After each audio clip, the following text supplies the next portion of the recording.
Salam, hər vaxtınız xeyir olsun. Verilən məsələdə oyun meydançasında dairəvi yolların radiusları verilib. Dairəvidir. Dairəvidirsə, deməli bu onun çevrə boyunca hərəkət edirdi. Çevrə boyunca çevrənin uzunluğu L bərabərdir 2 pi r düsturundan mən LA çevrəsinin, LB çevrəsinin, LC çevrəsinin uzunluğunu tapmalıyam.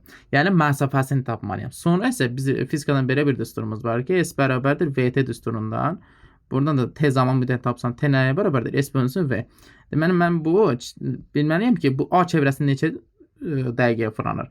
O da bərabərdir. Onun sürəti zaten verilib. Sürəti verilib 60 metr bölünsün dəqiqə sürəti ilə. Bizim çevrəmizin uzunluğu da 240 metrdir. LB-də 280 metrdir. LC-də isə 120-dir. Deməli 240-ı, yəni S-i böləcəm V-yə, yəni ki 60-a. Bu 4 dəqiqəyə fırlanır. Bu TB məsafəsini 200 deməli 180 bölünsün 60. O da bərabərdir 3 dəqiqə.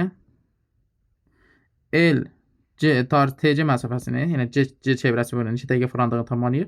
120 bölünsün 60, o da bərabərdir 2 dəqiqə. Onda əkub tapmalıyam. Əkub 4, 3, 2 üçün əkub tapmalıyam. Əkub da olur 12 dəqiqə.